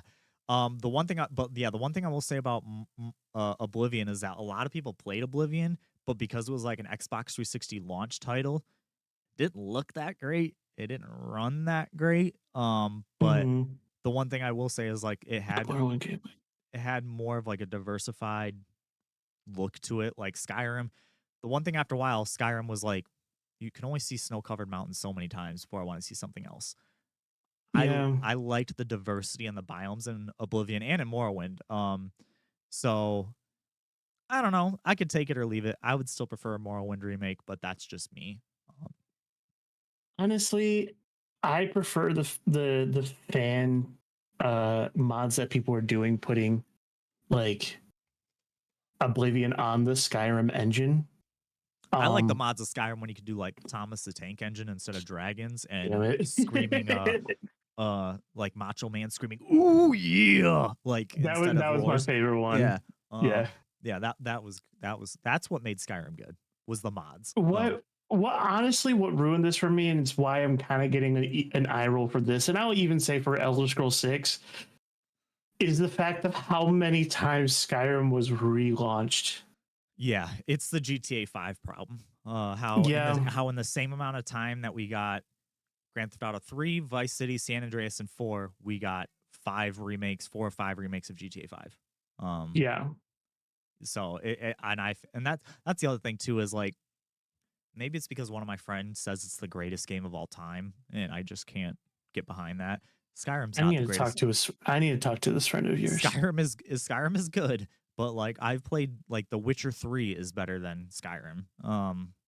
There's so many games I could see. Like between you and I'm way more of like a not so cynical gamer. Like I will like I'm cynical everything. Pro wrestling. The Smash Bros argument plays into fact here, but like I'll even say that Skyrim is not the greatest game ever made. What'd you say? What'd you say? Wait for my next take with this next article. Okay. So the next rumor, same website. There's a rumored Red Dead Redemption remake, coming, and it's the good one, not Red Dead Redemption 2. That's my hot take. Red Dead Redemption 2 ruined the series. I would be excited for that. Because I really loved Red Dead Redemption 1. Probably one of the best games I played on the Xbox 360. What did you ever play the first one? Didn't even touch either of them. Good, because the second one was garbage.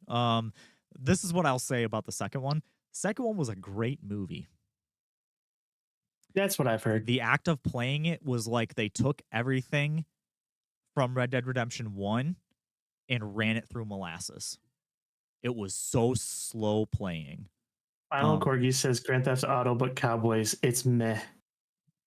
1 was good. I stand by it. 1 actually played well. 2 did not.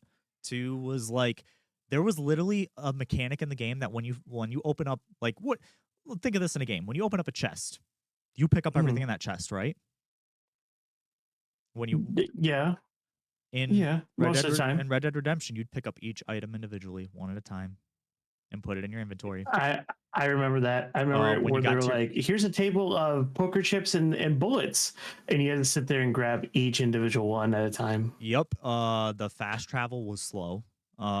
It was like getting on a Mhm. train, and it's like I could have actually gotten here faster than like on my horse. Like, uh, the gunplay hadn't really evolved too much from jumping console generations. Mhm. Like I said, the only thing good about that game was its story and its performances, and it looked pretty. I'll give it that, but it Do we just not remember the controversy with Red Dead Redemption 2? which one? It was more Red Dead Online, but which one? The 100-hour The death Red march or the No, the Red Dead Online had an issue where they were having players dress up in white robes and oh attack any non-white colored characters. yeah, I made sure I set fire to those people when I did play a I little bit of never that one. I yeah, did I would have finish done the Red Dead same. Redemption 2, and the one thing I will say is that when I got done with it, I was like, man, that was a great story. I never want to fucking play this ever again. I did not feel that way about Red Dead Redemption 1. Red Dead Redemption 1 Mhm. had a bigger map, I feel, because you could go into Mexico. Um, Right. it just had a more compelling story. Uh, it played better. It ran smoother. You could like, okay, if you want to have that realism of picking up each item, sure, but give me a fucking loot all button so I can just pick it all up. You could do that in the first one. Like, All the other games have it. Every other game like it has it. right, right. I don't need it to be that realistic, Rockstar. Yeah, Like I I hate. don't like back to Skyrim. Skyrim had it, but I also didn't mind that they had the option that like you could pick and choose what you wanted to grab. But if I wanted it all, I had a A button. button. Yeah. Yeah. Like I said, the best way I can describe it is they took Red Dead Redemption 1 and ran it through molasses so it would run twice as Mm-hmm. slow. Like, I hated I getting. will say the environment was pretty as fucking hell though. Oh, yeah. Like I said, it looked great. The story was amazing. The performances by the actors in the game were Mm-hmm. awesome. But, like, the fact that, like, every Probably time the you return to. best snow sim I've ever seen too. Yeah. And, like, but like anytime you go to camp, you'd slow down to like a slow meander walk. And I'm like, I Mm-hmm. just want to sprint to the tent to get my thing and then go. Like I don't like this. It's yeah. I See, that was my complaint with Tears of the Kingdom was like every time I went into a town, I couldn't sprint. yeah. It just put me at a walk, and I was it annoyed the hell out of me. Yeah. Yeah. Now imagine an entire game that's like that. Ew, ew, I'm good. And like guns jamming and stuff and like I don't want my guns to Ugh. jam. Like that's annoying. And like I said, like I don't know, the environments were just more interesting in Red Dead 1, but I'm excited if they Mhm. remake that one. And then these I might pick it last up. few stories are just kind of shorter ones. This one comes from Video Games Chronicle. Comcast credits Mario movie and Nintendo World Theme Park for its earnings bump. Um, the film has passed 1.3 billion worldwide at the box office, and let's see, scrolling down a little bit. Yeah, because Comcast is owns Universal, so um, Mhm. they basically saying that yeah, if it wasn't for those that like we wouldn't really have much of an earnings bump this year. All the growing sales of Mario merchandise has helped, and the Nintendo Switch obviously helps a little bit too because they get a little bit of that because of Mario, a little bit of that money. Mhm. But yeah, that was just kind of smaller. I don't got too much more to add. Um, Chris Pratt has solidified his position as a household name now. Yeah, unfortunately, good God. Um, I don't have much more to add to that. Do you have any more to add to that? I was just kind of like a small one that I threw in there. Nah, I got nothing for that. Yeah, I got nothing. Um, next story is kind of small too. Paul McCartney is making another Destiny song for Destiny 2. If you didn't know, That's pretty cool. this comes from stealthoption.com, which is pretty cool. If you don't know that he did the music for some of the music for Destiny 1, and now after being busy for 10 years and not being able, it wasn't that he didn't want to be on Destiny 2, just schedules, kind of same thing we were talking earlier, schedules just didn't line up. But he is coming back to do some music for the next Destiny expansion. Destiny 2: The Final Shape is the name of the new song, or is the name of the new expansion? I don't know. This article is very Probably the confusing. expansion. But yeah, that's kind of cool. I'm kind of a Beatles fan. My fiance is a weather. massive Beatles fan. It's cool. I think the coolest part about it is that it plays back to the Easter egg that you could find in Destiny 1. That if you went near a certain door, you could hear Beatles music playing in the back. Okay. Yeah. In the what is it, the Watchtower in Yep. Destiny 1. Yeah. So Yeah. that's kind of cool. I think that's really cool. It brings things full circle. Yeah, for sure. And then just kind of catching up on stories from last week. Diablo 4, this was on IGN, but kind of everywhere, gave some details and date on its next upcoming patch. It looks like let's see, the date is August 8th, so pretty soon. And just the general notes that we'll go over here. They get a lot of class specific notes.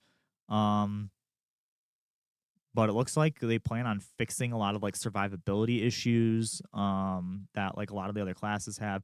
This thing is huge, so I'm not going to go through all of it, but just wanted to touch on, because we were kind of talking about how the last patch last week kind of ruined everything and made only certain classes viable. It looks like this patch is We Hear You. And I don't got much more to say about that. Our Diablo players no longer on this podcast, so Yeah. But and then the last couple stories here, JJK is coming to Fortnite, and this comes from a really funny website, giantfreakingrobot.com. Don't got much more to say about that because I don't play Fortnite, and they're not going to suck me in with this one. They didn't suck me in with My Hero. They didn't suck me in with DBZ. I played it once when I was on paternity leave, got my first victory royale in the first game I played, and was like, all right, well, I'm going to retire on top and just quit. So see, that's the downside, is that is a scripted battle royale win. What? The first one, you're meant to win it. No, not that one. I played the one after that. Oh, okay. I see what you mean. Yeah, I played. I was gonna say, because like the first game you go into, you're basically just playing against bots and you're meant to win it. No, I did a no build game after that because I don't like the building. Gotcha. Okay. And I won that one, so I was like, you know what, I'm good. I can see the appeal, but I'm good. I uninstalled it right away. But I like JJK. I'd like to finish the first season, Shauna. I'm trying to watch it with my wife. That's why I'm super behind on it. It's on season 2. I know it is. I just showed her that the other night. Have you even watched the movie yet? No.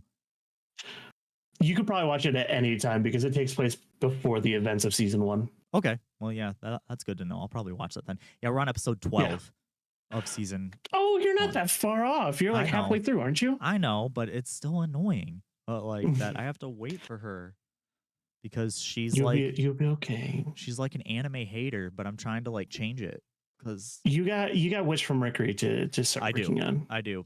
I'm gonna start working on that now that I finished My Hero because my daughter didn't want to keep up with that. Anime problems. And then the last two stories here. This is the one that I was gonna say I was gonna touch on another game. Oh yeah, FinalCorgi says I forgot about Witch Mercury. Yeah, we're big Gundam fans. We're huge Gundam fans over here. I finished that series. Hot take. Out of all the ones I've seen, it's my favorite. Nice. Yeah, that's pretty high. That's pretty high praise then. But not really, because I started watching like Build Fighters and Build Divers. So depending on the person you talk to, my viewpoint is worthless. But I mean, my favorite is Zeta, and it's from 1980s, so the animation doesn't hold up very well, but the story is good. The acting doesn't hold up very well either. But yeah, this one comes from Game Grin, but it was kind of all over the place. You threw this in at the last second, and I instantly turned it on and started messing with it to try to find it. They added a bunch of they added a free content update to Session, which is a skateboarding sim that I've been playing a lot. And they added the Ninja Turtles. I got as far as I found the sewer because you can usually fast travel to all the points in that game, but you can't fast travel to the sewer unless you discover it. So I had to skate all around New York to find the right sewer that had pizza outside of it. And that's how I found it. So I've skated that spot.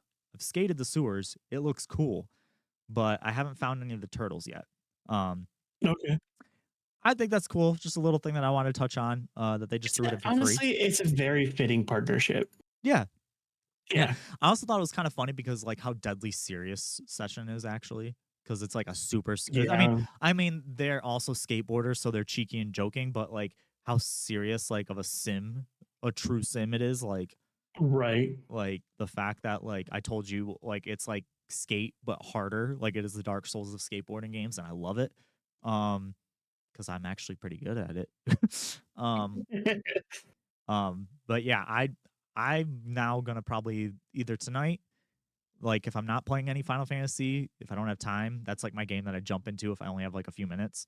Mhm. I'll jump into that and see if I can find the turtle skins because I want to play as the turtles. I think that'd be awesome. You got to post something when you do. Definitely, I would love to see. I'm gonna throw some screenshots on Twitter for sure. Awesome. Um, Awesome. So Smash is the Dark Souls of fighters for you. It's all coming together. No, no. Actually, if you want to talk about the Dark Souls of fighters, it's Bushido Blade. Bring back Bushido Blade. Oh my god. Yeah, Bushido Blade 1 and 2. If you don't know what that is, it's a fighting game that has no health bars, no nothing, and you just have swords. You just have swords. You go until you kill the other person. FinalCorgi says all jokes. And then the last story Dustin threw in here, and it started off with rumors. It's kind of evolved as we watched it. It's so stupid. I found it from Polygon. No, John Cena is not coming to Overwatch 2. And it actually says in the subline, you can't see him in game. Yeah. It says, despite speculation, anticipation, and trepidation that the actor, wrestler, and nice guy John Cena might be coming to Overwatch 2, he is not. Cena is instead helping to promote Overwatch 2. Just kind of like looks like he's just gonna do like a little like CG trailer or cameo. Yeah, it looks like the same. What was the analogy they made? It was kind of like the Megan Fox stint in the Diablo 4. Like, that's what it was. Yeah. Hype cycle. But I love me some John Cena. So I mean, he's not. I will say this hot take: he is not the best wrestler turned actor. And neither I agree. And neither is The Rock. No, Rock is dead last for me. It's Batista. John Cena second. It's Batista. Oh, Batista by far. Batista has the most range that I've seen so far. We can agree on this. That's just fine. Yeah, he has the most range so far, like that I've seen. Like I've seen him play dead serious. I've seen him play funny. Like, and yeah, who would have thought that? Because I never really liked him as a wrestler that much. Yeah, no, he's fantastic. Yeah, he's definitely we love us some Batista, but I'd love to see John Cena in Overwatch. I still think it's going to be hilarious to have John Cena in Mortal Kombat. Honestly, that is way more of a fitting thing for him. Just being that it is Peacemaker. I still want an entire option to just put John Cena in his John Cena gear. I'm sure you're probably gonna get like some type of like alternate skin where it's just the green shirt with the jorts and never give up. If his finishing doesn't involve him going invisible, I don't want it. See, funny you should say that. Overwatch actually gave John Cena abilities. They gave him the can't see me for his first ability, which would allow Cena to wave his hand in front of his face and become invisible to the enemy team. That's what threw me off, because it was like, were they planning on doing this and then had to walk it back? Or it's like they played too much into it to the point where they had to like make an announcement like, no, we're just having fun. No, we're just messing around. Yeah. Yeah. And we ended full circle. We started with wrestling talk and we ended with wrestling talk. And yeah, that's the podcast. I don't got anything else. What are you going to be doing for the week? Got any streams planned? Yeah, so I'm probably going to be streaming. I'm going to get back into this gym of mine. I'm having a blast with it, and I got to get to the part where it's not as hard for me anymore, and I can actually build a solid team. Yeah, that's probably it. That and I mean, if any of my One Piece fans are out there, you know the episode that dropped last night, and so I just want to watch more One Piece. It's phenomenal. Final Fantasy 16, my dude. I'm finally gonna play it. FinalCorgi's gonna finally get in some Final Yes, Fantasy 16. Yes. I'm probably gonna try to maybe beat the game this week in my own time, but that's it. I'm not gonna commit to that. You know me. It's not happening. I'm closer, but I am closer to the end than you. Yeah, So I know. I yeah. know. I plan on watching the Super Mario Brothers movie this week, so I guess thoughts Okay. on that next podcast. Um Other than Oh, I that, guess I'll give my hot takes on the Pokemon Direct on Tuesday. yeah. And I'm going to keep playing yeah, I haven't seen it. Shun him. Sean Me. Yeah, I didn't want to see it. I don't like Chris Pratt. Like but now I have Peacock and it's just on Peacock, so I'm like, okay. And we I didn't do didn't watch it until probably a couple months ago. Honestly, Chris Pratt doesn't talk a whole lot in the movie. It's more of everyone else, and it's so good. we always do a family movie night, usually on Fridays, but we were out Friday, so we're doing it like probably tonight. So, it'll make a good family movie. And I'm gonna play some more 16, and I'm hoping to get back to Final Fantasy 1 on stream. I've been just playing Okay. that. I've just been playing that exclusively on stream, just to chip away at it, and then maybe get to 2 if we finish it. And other than that, I don't have any other big. Each song makes the movie. 100% agree. I hear Bowser's really good in that, like Oh yeah, like yeah. 1,000%. And then yeah, I might play more Harvest Moon if I get another stream in. I'm on vacation this week, so who knows what Ooh, will happen. that reminds me. I'm picking up an indie game this week called 30XX. You were So telling I'm me gonna about check that that. out. Yeah. And the new Disney game, the Illusionary Island. Yeah, I was hearing about it. Yeah. Yeah. I'm gonna pick that up probably this week and play that too. So Nice. yeah, but those are definitely like me sitting on the couch games. Those are Yeah. not stream games for me. And if I have time and I can get her to sit down, you'd think I would say have Violet play more Pokemon Violet, but we really want to start her Kingdom Hearts journey. Do it. Yeah, Do it. which I mean, if I'm gonna put Pokemon on the back burner for her, I mean, I think it's worth it to Gotta do be Kingdom Hearts. Yeah. But other than that, yeah, that's the podcast. Where can they find you? Yeah, so same time, same place. You can find me at Darius Prime on Twitch, and then you can find me at Darius Prime VOTTV on Twitter. And you can follow me on Twitter at chasing_chase, Twitch at twitch.tv/chasingchasetv. That's where we do all the streams and stuff. Other than this, you can follow us on Twitter and YouTube at _blackboxsignal, Twitch at twitch.tv /blackboxsignal. And yeah, you can email us at blackboxsignalpodcast@gmail.com, and you can email us about anything. It doesn't have to be game related. It can be food. It can just be something stupid. I mean, I don't care. We have so many different likes. This podcast is only about video games, but the amount of movies I watch and I love. And you heard my wrestling tangent in the beginning. That if we ever just start doing supplemental content, I swear, like if we start a Discord server, I'm gonna start doing pay-per-view watch parties on that, so you can just sit me and scowling the whole time. That would be cool. You know what?